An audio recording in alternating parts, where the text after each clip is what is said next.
Hello mga mamshi! Welcome to our podcast, Caffeinated Motherhood. Cheers!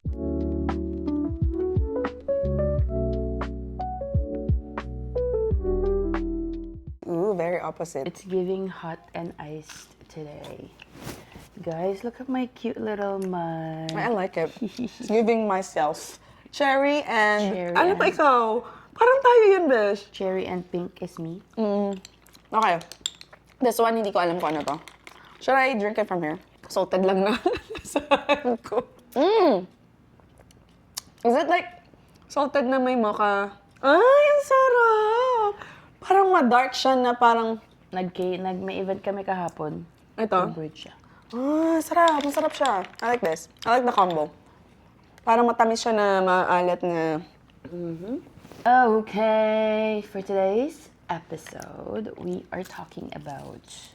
Actually, recommended to nung one of our listener natin. Yeah. Guide. Ito. Hindi ko mailala kasi ang aga pa. Actually, hindi na maaga, guys. Pero I'm a tired mama today. Here, we're gonna talk about a realistic body changes during and after pregnancy. Alam ko na napag-usapan na natin yung during, yung during, no? Pero after, hindi masyadong in-depth na Hindi. napag-usapan. Hindi natin masyadong pag-usapan. So, today, pag-uusapan natin siya. So, grab your coffee, your tea, your water, your bone broth, and... Wow, ba't kasama bone broth? Kasi gusto ko mag-bone broth sa umaga. And let's chat. Okay. That's so random. So, during pregnancy. Actually, body types namin, ako, talagang chubby, more on the chubbier side talaga ako before maging pregnant. And, yung katawan ko before ako mabuntis, that year, or the year, prime year ko is nung nanganak. Besh, bago ka mabuntis. Nung wedding ko ng Mexico. Feeling ko Nag-lose yun weight ka pa. feeling ko yun yung the best body ko in a long time. Doon ko na feel like, alam mo yung confident ako mag two-piece. Doon ako feeling ko talaga parang, shit, ang sexy ko. Bago ako mabuntis. Did you intentionally Lose weight. Yeah. Nag-lose ako ng weight kasi sabi nila mahirap daw mabuntis. Chumok-chok. Pag mabigat. Mabigat ako pag nasa top. Bastos, ang wholesome ng topic, naging sex. Hindi, sabi nila kasi mahirap daw mabuntis pag overweight ka. So, usually, ang laging sinasabi nun ng parang lose weight. Parang ganun. Kasi, parang high risk ka din pag masyado kang overweight. Parang ganun. I don't know. Pero nag-lose talaga ako ng weight before ako mag-anak. Pero nagkasabay lang din kasi siya for wedding. So parang naging motivation mo. Nag-lose ako ng weight for wedding. Tapos, minentain ko na lang yung weight na yon throughout hanggang mabuntis ako. Which I think helped. Kasi, if mas mabigat ako nung nabuntis ako, oh my gosh. Mahirapan ka, no? Yun nga din yung iba, yung parang di ba malaki ka na, tapos lalaki ka pa. Parang ganun. Ako naman, the same lang ako. Wala nagbago. Hindi naman ako, I think, prior pregnancy naman din, very fit ko na. So, pero ang minentain ko lang during pregnancy is, yun nga, yung working out. So, wala naman ako masyadong, Pitit ka talaga. talaga nga ako dun. Kung tumataba man ako is, nagsisimula dito muna, tapos dito sa, Pero hindi ako, I feel like, hindi ako yung matabain siguro. Hindi ka naman talaga taba. Pero pag halimbawa, pag tumatanda na, nag-slow down na yung metabolism. Eto, may question ako. What was yung the most na surprising changes sa body mo na hindi mo ini-expect? Sa buong, during, after, or whatever, maalin man, in general, talaga yun yung, if you were gonna pick the number one. Siguro, yung pag-itim ng utong.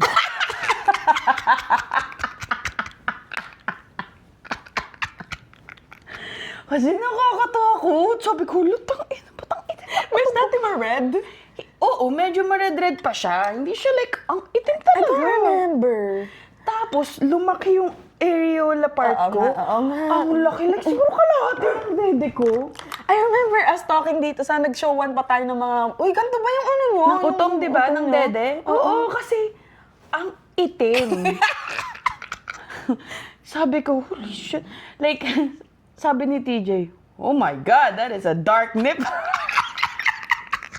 Guys, sobrang nag-itim talaga at lumaki yung ano ng nipple ko. Oo. Like, literal na parang nag-stretch siya. Oo. Na halos Oo, kalahati na ng suso ko. Mas parang naalala ko yung nipple mo dati, medyo hindi siya itim, pero more on the red side. More on the red-ish side siya. Maputi siya, Oo. ganyan. Tapos biglang umitim talaga. Ang itim talaga. Bakit nga ganun? Ngayon ko lang na-realize din Tapos, yun. guys, nag-ano pa siya, like, ang dami bang Keme-keme yung tuldok na ewan. Sabi ko, ano ba ito mga to? So, don't be alarmed pag nakita niya yun. Kasi ako talagang sabi Besh, ko, oo ano nga. to? Nakita Diba, ko. ang dami niyang imperfection. Masyado kang observant sa very utong mo, no? very observant Kasi ako sa ngayon, pag nakikita ko naman, okay, Kasi whatever. asset ko siya dati. Ngayon, parang, Besh, oo nga. Siguro ba sa akin, maitim na talaga dati. Oh. Kaya hindi ko napansin yung change. Ako, napansin ko yun. Pero ano yan, agree ako doon. Lumaki nga guys yung gano'n, yung areola nga. Dati kaliit lang. At saka yung sa akin, ako, ang surprise ako the most is like yung hindi ko inaakala at hindi ko alam na dadating. Is like, di ba, lumaki yung boobs nyo. So pag Pag lumiit na uli. Nothing's forever. ano siya, like, hindi na siya yung nakataas na. Like, parang medyo, saggi na. oo. Pero at the same time, maliit pa rin naman yung boobs ko. Pero, pag tinitingnan ko na siya, hindi na yung parang straight na gano'n. Like, medyo nag-curve na ng konting pa. Bakit utungan yung topic dito? Hindi kasi yun yung napansin ko talaga sa akin. At saka kapag may boobs ka, excuse me, like pag malaki yung boobs mo before, tapos magbe-breastfeed ka, Wala lang mas malaki, no? law na. Kanang umasa magiging perky pa siya afterwards. Parang Ano kaya ba? Like, I wonder if, hindi ka pa tapos mag-breastfeed eh. Kasi yung sa size mo, I wonder if, liliit. diliit. Like, yung mas maliit pa sa dati or like, same thing as before. Ako feel ko, bumalik ko yung same size as before, pero medyo tumumbok lang na konti. Sa akin, parang same Mas lang naging siya. At saka, Besh, ang napansin ko din sa pag-change ng body ko is parang lumawak yung balakang ko. Oh, really? Besh, oo. Parang lumaki yung ganto ko. Hindi naman sa taba. Hindi naman ako sobrang taba yung ganto ko. May taba, pero hindi yung OA. Pero sabi ko, bakit ang sikip kung igano na lahat Mga pants? Lalo na yung parang fitted pants ko. Sabi ko, bakit ang hirap na siyang itaas? So, hindi ko alam kung bumaka ba yung ganun. Like yung pelvic floor mo. Oo. Yeah, lumaki yung ganto ko. So, which is Gusto mo gusto ko naman siya. Ano, reklamo. Gusto Hindi, mas gusto ko kasi mas nagkaka-shape yung ganun, di ba? Pero yeah, lumaki yung ganto ko. Tapos, ayun lang, wala na naman. And like yung stretch mark, with stretch mark, ang napansin ko, kasi every time dito, right? Meron pala akong stretch mark dito, sa Really? babanggan dito. Nung bang nagbubuntis ka, kailan lumabas yung stretch marks mo? Feeling, Kasi ako nun parang, ang saya-saya ko pa eh. wala kang stretch mark. Parang second trimester, wala pa akong stretch mark. Sabi ko, ay, tangina. Makakapag-post ako ng mga, alam mo yung mga ganong, Maganda. yung ang clean lang. Tapos, ilang weeks yun? Nakalimutan ko na sa akin. Pa-third, naglabasan. Trimester, diba? Oo, naglabasan lahat ng Nagsistretch. stretch mark ko dito. Oh. Pero hindi siya yung parang buong, Same nga. like hanggang gitna. Parang dun siya tas hanggang ngayon nandun pa din siya, di ko na lang pinapansin. Oo nga, bother na bother siya sa stretch mark. Ewan kung bakit. No? Kasi sobrang kinis kasi nung ganun mo before. Sobrang kinis kasi. Kasi dati ako din ganun, pero hindi naman ako na-bother yun. I feel like, Besh, kaya nagkaroon ako ng stretch mark dito kasi sa sobrang lumaki siya, dito siya Sobrang laki ng stretch. mo dito. Dito. Parang ako din ganun. Sa baba. Ewan ko ba bakit ganun. Sa huli na nga lang. Pero sa taas, wala naman. Pero yung ganun, yun sa akin, yung line sa'yo, wala. Meron akong line. Nagka-line ako. Yun ang unang lumabas. Ito pa! Ang pinakaayaw ko na lang, ang pinakaayaw ko ng pregnancy, ang itim ng pusod! Ako, pinakang gusto ko, lumabas kasi pusod mo, di ba? Lumabas ba? Hindi, parang hindi ko alam. Parang lumabas yung pusod mo kasi yung pusod ko nagpapawis. Oh, so gusto mo nung nakalabas? So, nung buntis ako, nakalabas siya, hindi siya nagpapawis. Walang amoy-amoy yung pusod ko. Sabi ko, Ba't nagbabawis? ewan ko, siguro kasi, yung pag naiipit siya, nakaganon siya, tingnan mo. Ngayon, tingnan mo. Naiipit siyang ganyan. Yeah, So, yung moisture niya is parang trapped. So, dapat lagi mo siyang lilinisin. Nung buntis ako, walang linis-linis. Kasi nga stretch. Kasi stretch na stretch siya. So, hindi ko siya masyado inaano.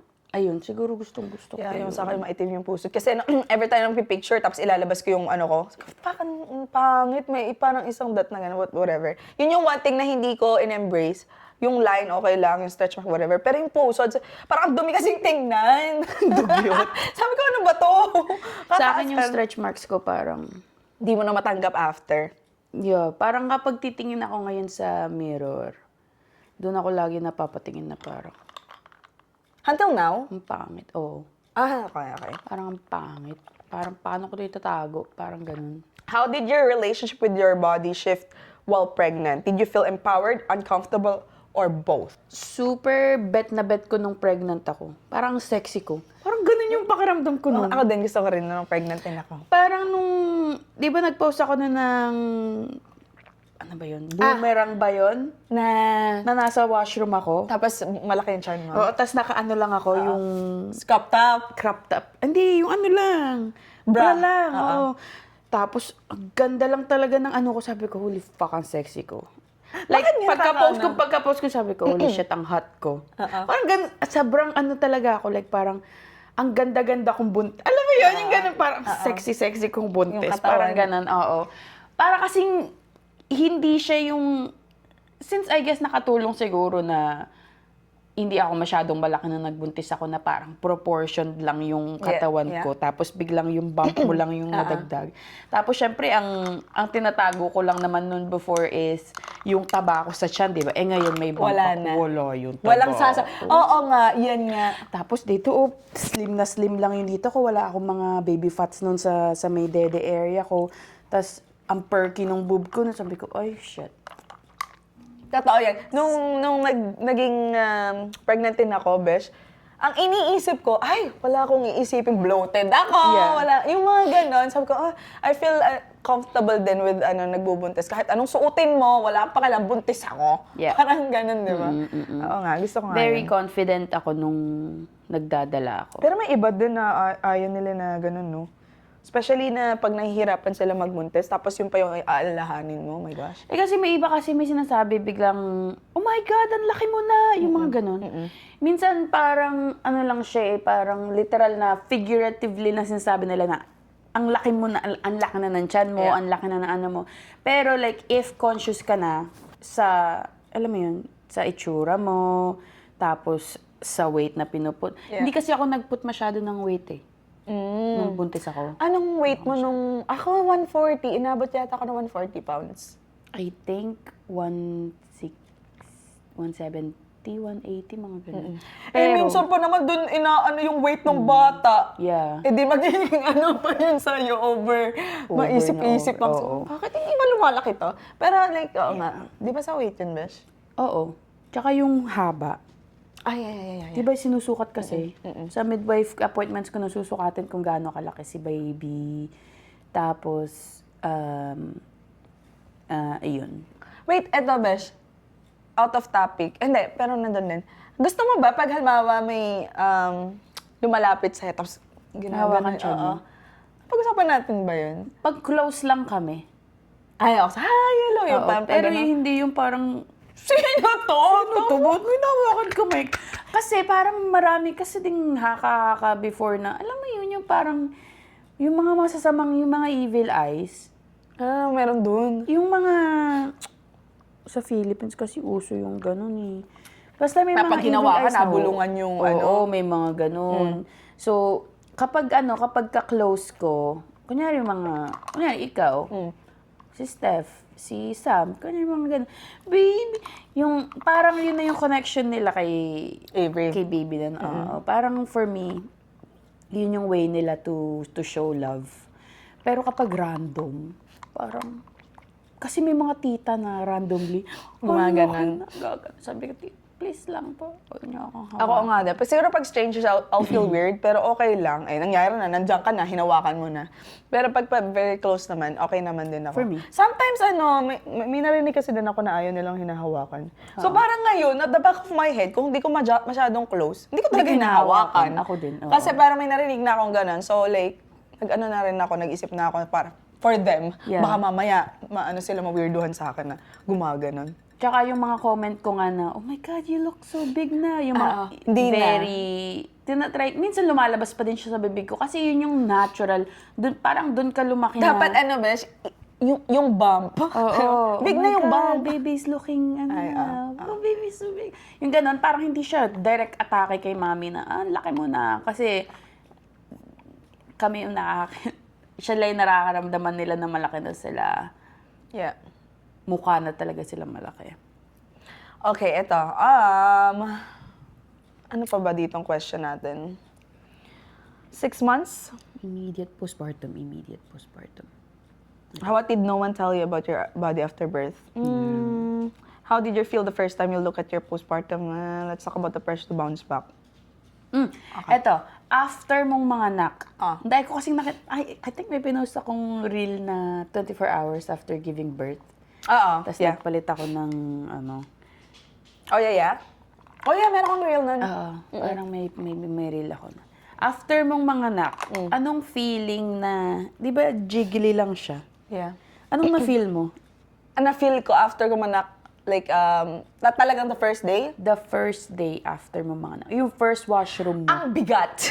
Bigat ng pakiramdam mo. Parang dina-drag down akong ganun. Yes. Mas mabigat pa siya kaysa sa being pregnant. Nung buntis ka. It's very dragging. I think, Yeah.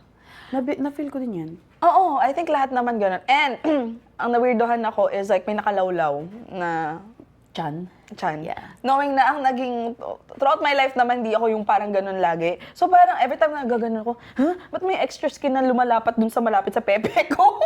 Uy, di naman lumapat sa pepe ka. Ganun ano, besh? Ganun kalawlaw? Kasi pag nakaganyan ako sa kasi di ba, ang flat ko naman na ganun, wala naman akong, so parang it's so different Obvious. sa akin, obvious na obvious. Weird talaga ako sa ko. Shit. Tapos may mga times din na, hindi ko naman siya big deal, pero may mga times na parang, fuck, taba ko na, yung parang, pero not to the point na, oh my gosh, magda-diet na ako, ganyan. Ang ginawa ko lang is, nag-go with the flow lang ako and I gave myself time. At saka, hindi ko ni-rush kasi, nung time na yun, wala naman din ako pakialam kung anong makita nila sa katawan ko nung time na yun eh. I think, na-feel ko na yon nung closer to 6 months, na parang, okay, it's time to bounce back to, my older. I think I tried 3 months. Sabi ko, shit, ang Hindi hirap. pa kaya. Oo, parang, nag-adjust pa ako pagiging mudra. Tapos, nung closer to, pa 6 months na, I think, okay na yung routine namin. Yun, I think, yun guys, pag alam nyo na yung routine nyo, and like, okay na ang lahat, okay na ikaw mentally, I think yun yung sign na bigyan mo na yung sarili mo naman. Ng time. Kasi it really helps talaga pag pag binigyan mo siya ng time. Yeah, I agree. Ako din nung nung yung flab, ang una ko naisip, oh my God, it's back. Sasabihin ko nga, oh my God, sanay na ako. Ay, nako. Pero this time, kasi nung dati, alam mong taba eh. This time, skin yung feeling, like extra skin. Yeah. Hindi siya taba. Tapos, pinag-worse pa ng stretch marks. So, Yeah. yung stretch marks mo is very like, ang Kapal. pangit. Oo, ang kapal tingnan, ang pangit lalong tingnan. So, nung una kong tingin sa salamin, sabi ko, paano ko tatanggalin to? Tangina. Meron bang para patanggal na lang tong extra skin na to? Oo nga. Kasi like, siguro iyon ang pinakang, alam mo yun, yung parang hindi ka makalakad, hindi ka makaihi, hindi ka makatae. Tapos may extra skin kang lakalawlaw. Although like very, nung pagkatingin ko sa is parang, unang ko nun sa is, wow, like parang, you did that. Parang ganun. Like parang sa katawan mo is like, wala na. Parang, alam mo yun, parang grateful ka na sa ginawa ng katawan mo. At the same time, parang, paano ngayon kita i-rebuild? Parang ganun yung feeling na parang, for me, wala pa akong balik-alindog motivation eh. Recently pa lang, gawa ng, ang dami ng sumasakit sa katawan ko. Like yung 1 year posture ko. din, after 1 year din, besh. Posture ko ang pangit kasi magbe-breastfeed ako, lagi ako nakaganyan. Sanay na yung katawan ko sa ganito. That's the other factor pala, besh, for you, no? Yeah. So for me, parang yung katawan ko right now is taking a toll na talagang parang hindi na siya nagfa-function properly. Like yung likod ko ang hina na, yung pelvic floor ko is like mabigat siya. Like, nagpapa-therapy ako for pelvic floor kasi yung feeling is parang may pressure. Parang head Talaga, down. besh, dito? Parang head down si baby, wait, pero ako na. walang baby. So, Okay. for me is parang throughout postpartum, ang daing nararamdaman ng katawan ko. Ang daming sacrifices. Oo, na parang sabi ko, isa pa ba? Parang parang kahit gusto ko pa ng isa, or syempre ayaw mo naman siyang mag-isa. Meron right ka rin... now, parang, if I were to have another one, parang, I need more time. I need more time. My body needs more time. Yeah. Parang Yeah, it's that's good okay. it's good to acknowledge na hindi ka pa ready. Yeah. Mm-hmm. And it's good din na maging connected sa katawan mo and knowing na it needs more time to heal. Mm-hmm. Kasi right now, like parang 1 year, 3 months postpartum na ako. Mm-hmm. It's still healing. Like, I could feel it. Like, hindi pa ako like completely back to normal. Yeah. Na yung feeling ko talaga sa katawan ko is like, I'm so weak. Ganun yung feeling ko right now. Hindi ako, So, nagsastart na akong work on it. mag-postnatal. Nagsastart akong mag-postnatal yoga ang ginagawa ko para ma-stretch lahat ng ko. Tapos build endurance din. Like Yeah, I was light gonna say, yeah. exercise lang. Going back yung sinabi mo, besh, na yung ano ba tawag din, yung flab? Yung, guys, ang normal kasi nun, I think almost everyone has that. And I don't know how people, yung other ones na nakikita ko na, what the heck? Nanganak ba to? Bakit walang ganun? Kasi kahit na naging firm mo yung core mo na parang, yung sa akin for me, yung sa akin experience ko, meron pa rin yung konting ganun ba, besh? Ito, yung extra skin na to, like, hindi ko alam kung paano na alis nila yung ibang, I don't know if it's diet or whatsoever. exercise. Yeah, parang yung sa akin, lagi ko nga na-question, what the heck, hindi na siya, like, parang natanggap ko na siya actually, madali ko siyang tinanggap na hindi na talaga siya maalis, like, kasi nanganak ako and like, nag-stress na ganun. Hindi ko alam kung taba ba to nakakayang alisin or whatsoever, pero kailangan na matindi ng discipline. Kasi lahat na nung taba, nagpunta dito na para bang may extra skin hindi parang taba, parang ganun. Kasi pag taba, ramdam mo na taba. And alam mo sa isang tummy na nanganak sila, pero may iba talaga na, ang galing, Ang ganda nafa-flat talaga. nila. Yeah. So, Tas wala pa silang si Labi stretch po, marks.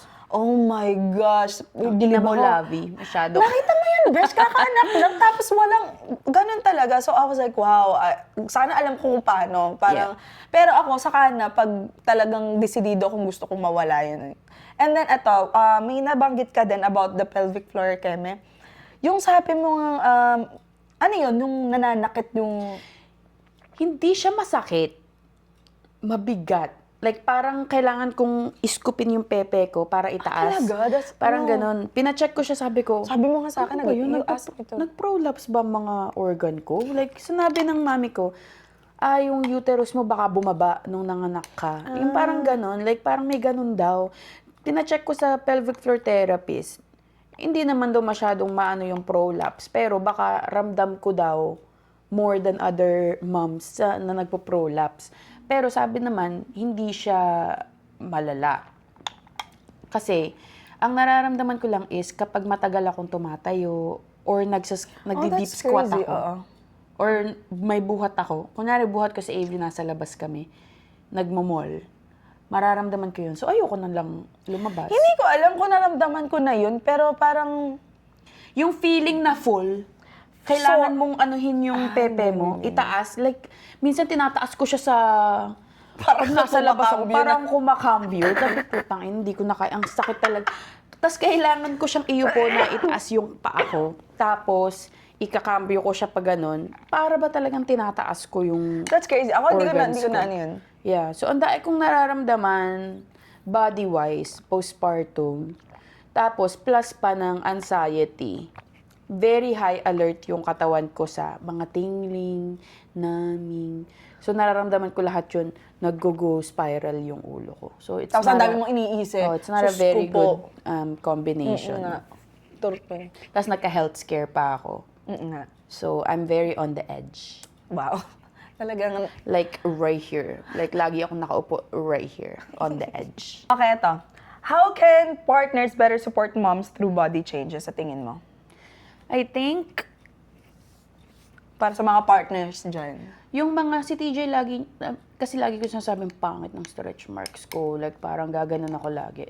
Siya, nagpipiti party ako lagi sa washroom. Ang pangit ng ganito ko, ang pangit ng stretch. Most stretch marks ko lang lagi pinapansin ko. Parang sabi ko, pangit ng stretch marks ko. Lagi niya sinasabi, it's not ugly. Like, parang that's, tiger, Ano nga tanda? Tiger Chuchu. Tiger Woods. Naging golf. Tigers. Basta may something tiger siyang sinasabi. Like, parang ina-affirm niya ako na it's a sign of strength, not like weakness. Parang ganun ang inaano niya sa akin. So, it helps in a way na parang pag nadadown ka, nandun yung may kumakambyo sa'yo na parang you just gave birth to a life, ganyan-ganyan, you're strong, ganyan. So, I think it helps na lagi niyong ipapaalala sa mga partner niyo na just gave birth or postpartum right now na sobrang magical ng ginawa nila or, you know, yung binigay nila sa'yo. So, I think kasi nakakalimutan mo yun na parang, kahit ngayon, parang nakakalimutan mo siya na Kasi ang dami parang, mong iniisip na holy yun. shit, like, talagang, etong batang to, inilabas ko, binuhay ng katawan ko for 9 months, kineri ng katawan ko, from embryo to a fucking baby. Yeah, I know. Think about that, like, I'm scared. it's fucking magic. I know. Diba? Like, parang sobrang magic siya. Pero nawawala na yun sa isip ng mga mami kasi ang daing iniisip afterwards. Tapos yung postpartum body changes mo pa afterwards. Yung hormones mo. So, ang daming nangyayari. So, it's nice to have yung partner mo is just a reminder of kung gaano ka rockstar. Yes, a diva. Yeah. So, Yeah. So, lahat ng mga partners dyan na nakikinig, I think pinaka the best talaga is to, hindi naman never na parang tell them na yung mga ugly side. Pero like, pag nagka-complain sila, it helps na parang put them in a better mood na parang i-encourage sila na, oh, hindi yan totoo, like ito, ganyan, maganda ka. Kasi may mga times na, ang pangit ko, ganyan, ganyan. With friends naman, ako hindi ako nagko-complain sa mga minsan, parang, ay, ang taba ako na. I think, konting, hindi ko maalala, pero pag you guys have a good partner na hindi mag-a-agree sa sinasabi mo. Kasi pag sabi, parang, oh nga, pangit mo na. Para bang, what the fuck? Did you just tell me that I'm ugly? Para bang ganon? Yeah. So, it doesn't really help. And kagaya nga ng sabi ni AJ, just remember na parang, we gave birth to a life. sometimes nga, besh, na ngayon, what? Anak ko ba to? Parang bang napapalaman na-miss ka na ka, lang diba? ganon. Parang nangyari yun. Yeah, paano nangyari yun? Like, paano nagawa tong ng katawan natin yun? So, Isipin mo, ang katawan mo gumawa ng another heart, Yeah. another lungs, another... Alam mo yun, like parang, so cool.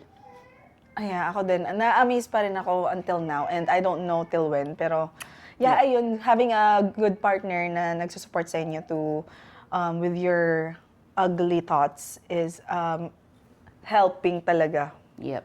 Kasi magka-come up talaga na, Na maging better ang iyong mindset. Eto, last question. If your body could talk, what would it thank you for? Ako siguro, my body will say, thank you for slowing down. Yeah, that makes sense. Kasi hindi ako nag-rush talaga to get into shape right away. Hanggang ngayon, hindi naman ako nag-rush to get into shape. Hindi, ang relationship ko with my postpartum body is, hindi ako everyday nagsasalk na parang, ang taba ko or like, ang pangit ko. May mga days na parang, holy shit. Paano mo siya i-transform? Parang ganun. Paano ako makakabalik sa dati kong self? Kasi, like, before ako maging pregnant, yun talaga yung most confident kong ever sa katawan ko. So, pag iniisip ko yun, parang naisip ko na parang, di man lang ako nabigyan ng, siguro 1 more year na ganito pa yung confidence ko. Pero like, nag-confident naman ako pag bubuntis. Pero like, siguro my body will say thank you kasi hindi nag-slow down talaga ako.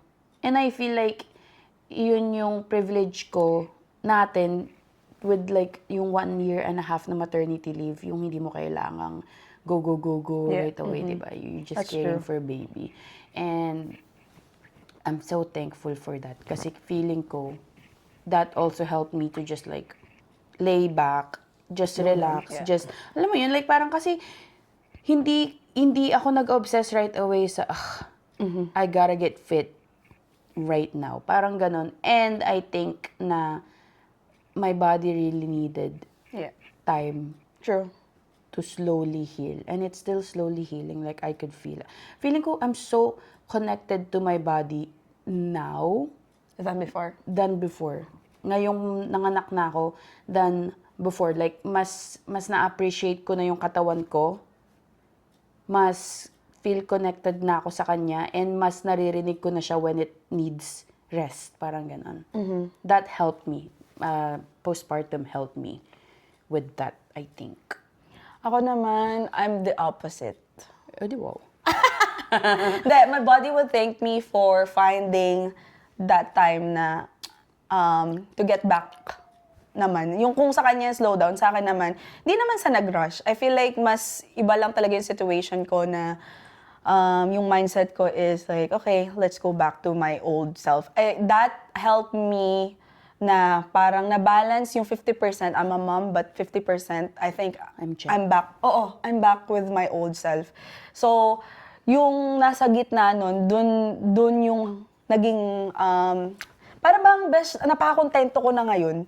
Parang, wow, I'm living the life of being a mom. And I'm living the life of being myself. Parang, kung yung iba, let's say, sinasabi nila they lost themselves like until now, sa akin, like, I'm so thankful na parang nakuha ko na siya, like, nakuha ko na yung routine, nakuha ko na yung balance. Like, there may be like ups and down, pero parang nag-gets ko na kung paano mag-work ang being a mom and being myself. Like, I will feel, parang minsan I'll feel like parang mom guilt, but at the same time, nababalance ng, pero kailangan ko to sa sarili ko, paano naman ako? So, parang maganda yung balance ngayon ng life ko with like 50% me and 50% being a mom. So, yun, I think my body would take me for going back. Oo, going back in the middle. Tapos, I think with postpartum nga, sabi nga ni AJ na connected, I think that's the key na yung sinasabi niya na pakinggan niyo yung katawan niyo.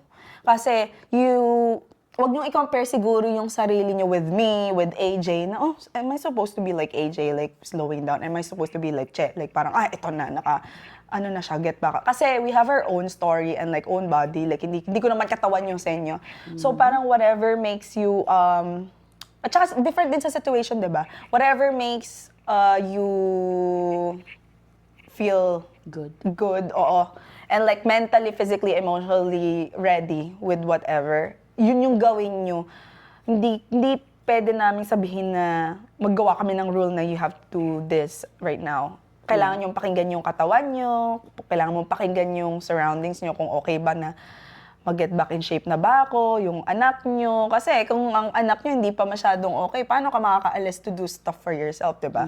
So it just makes sense na parang always listen to your body. And wag nyong i-compare yung katawan nyo sa iba. Yeah, Diba? yun ang That's biggest thing is don't compare. At saka don't worry about it too much. Like parang just do you. Yeah. Diba? Yes. Eto, last advice. Ay, meron pa ba? Last advice sa... kasi ang nagtanong nito is, hindi siya ma'am. Hindi ba, Ma'am Besh? Hindi Sino ba ma'am. to? Freshly, ano lang siya, freshly kakakasal niya lang. And maybe, Mami. no, Sino? Hindi ba asawa ni Ras? no, Sino? iba yun. Iba ba? Sino mo na ganun? Okay, go. Anyways, ang nagtanong nito is, hindi pa siya mommy, maybe soon to be mommy, maybe planning to be a mommy, maybe just curious about, like changes sa body, pag nabubuntis, pag postpartum, ganyan-ganyan. Anong ma-advise mo dun sa mga ganan?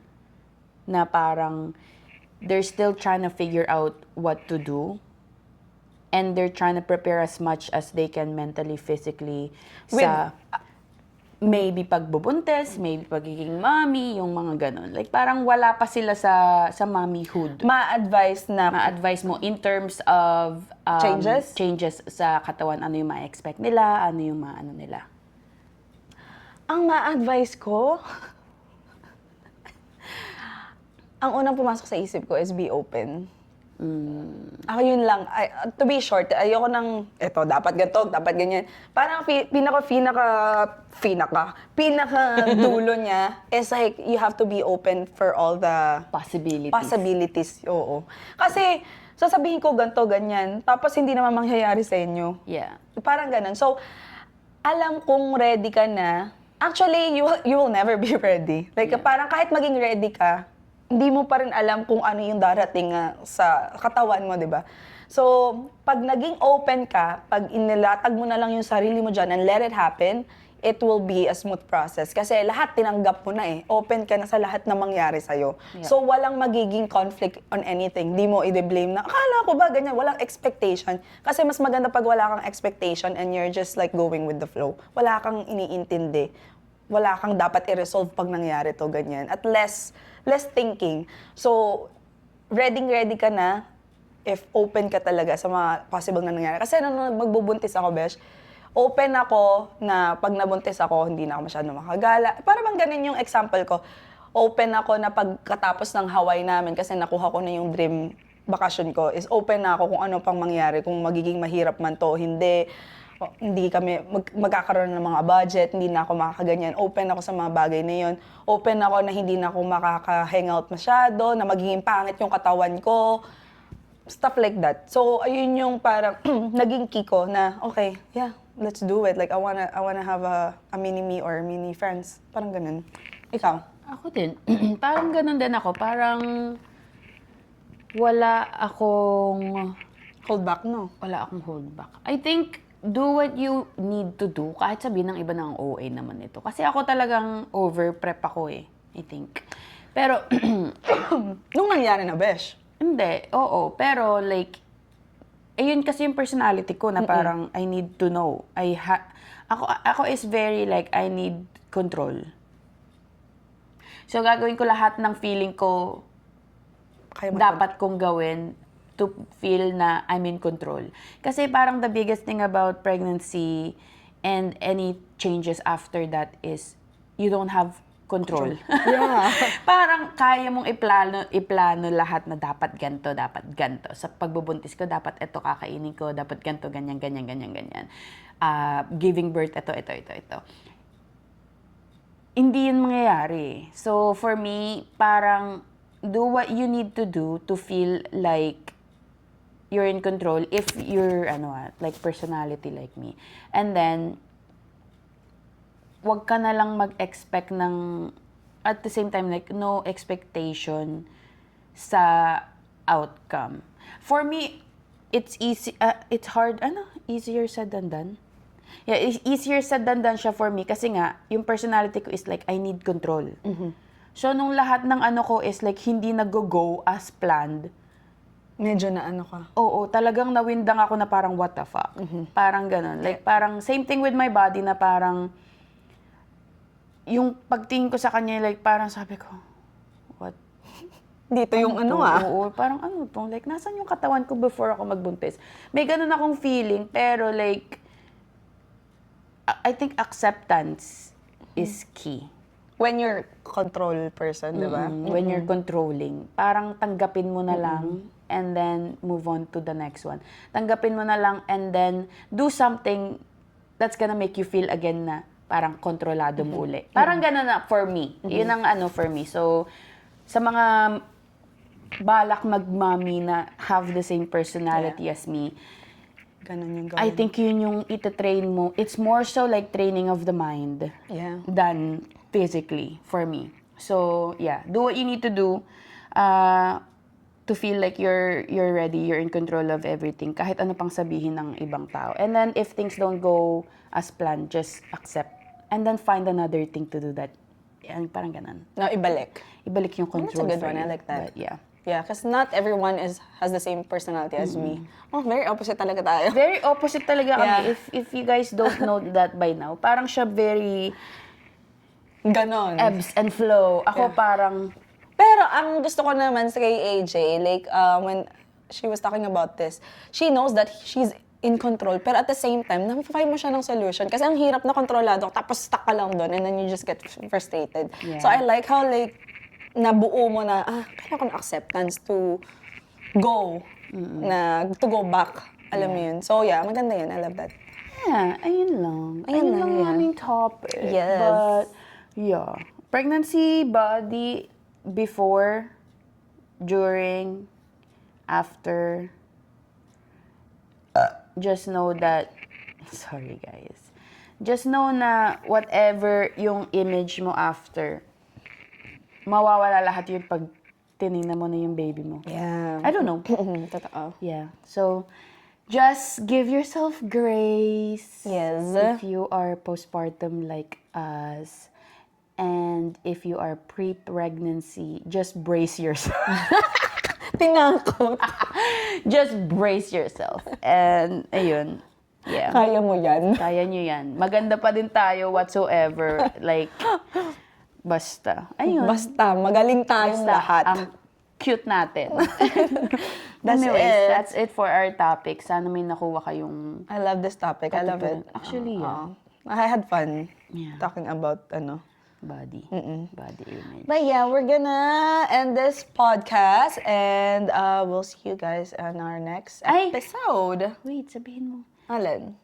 If may mga Oh. changes sila. Alin? May yung mga hindi natin nabanggit. So yeah, so that is it for our podcast. And if may na-missed out kaming oh my gulay! I can't! Paano ba mag-construct ng sentence? If we missed something out na hindi namin nasabi, ay, parehas lang tinagalog at English. Ay, ayoko Ako na ba? Okay ka na, Besh? That is all for today's episode. If meron kami mga hindi nabanggit na body changes, just let us know in the comment below. Share sa ating mommy or Yeah. teeny. Yeah.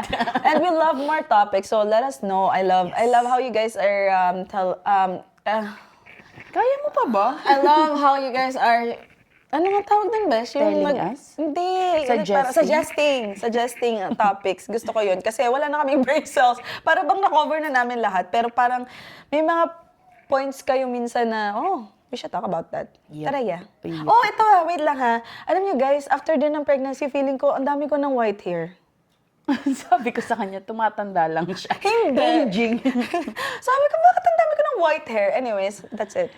Anyways, yeah. So if meron kami miss, comment down below. And if hindi ka pa naka-follow, Follow ka na. bakit di ka pa nag-follow? Okay, malapit tayo mag 1 year. Guys, more month. Oh my gosh, ha? 1 more month. 1 more month is 1 year na ng aming podcast. So we are thinking of doing something special. Yes. So Watch out. stay tuned. Stay tuned. Ayoko na, bye na. Bye na, tangina yung gulo nyo. Stay tuned.